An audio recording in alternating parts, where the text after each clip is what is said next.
हाथ में कुछ पर्वत होते हैं जैसे कि बुध पर्वत, सूर्य पर्वत, शनि पर्वत, बृहस्पति पर्वत, चंद्र पर्वत और शुक्र पर्वत।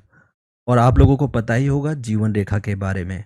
इसी तरीके से एक और रेखा होती है जिसे हम मस्तिष्क रेखा बोलते हैं। यह रेखा इस तरीके से निकलती हुई जीवन रेखा के साथ मर्ज हो जाती है। दोस्तों, एक और रेखा जो बहुत ही इंपॉर्टेंट होती है उसे बोलते हैं हम हृदय रेखा।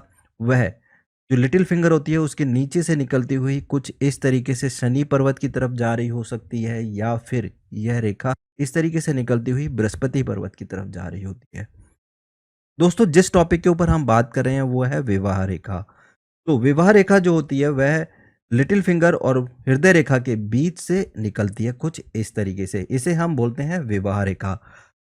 इसे समझने के लिए हमें एक और डायग्राम की जरूरत पड़ेगी, तो उस डायग्राम की तरफ हम बढ़ते हैं। ये हाथ का जो हिस्सा है इसमें हथेली साइड एंगल से दिख रही है।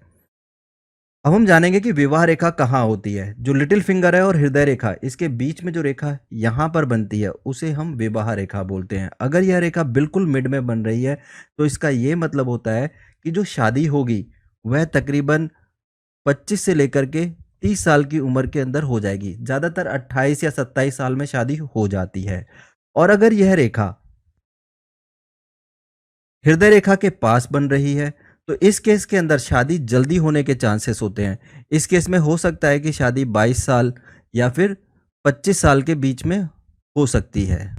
यदि यह रेखा लिटिल फिंगर के पास बन रही है तो यहाँ पर अनुमान यह लगाया जाता है कि शादी जो है वो 32 साल के बाद होगी। हो सकता है 32 से 40 साल के अंतराल में हो। डिपेंड करता है कि जो रेखा की लोकेशन है वह किस तरीके से है। तो हम यहाँ से अनुमान लगा सकते हैं कि हमारी शादी किस उम्र में होगी।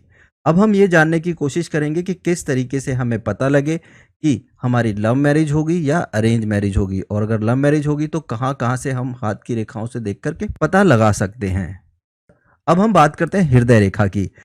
हृदय रेखा अगर इस तरीके से निकलती हुई शनि पर्वत की तरफ चली जाती है तो ऐसे लोग अगर लव करते हैं तो काफ़ी कैलकुलेटिव लव करते हैं।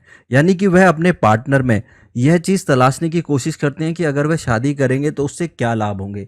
जैसे कि अगर कोई है तो वो चाहेंगे कि लड़की नौकरी वाली मिले। ठीक है, अगर कोई लड़की है तो वह लड़का चाहे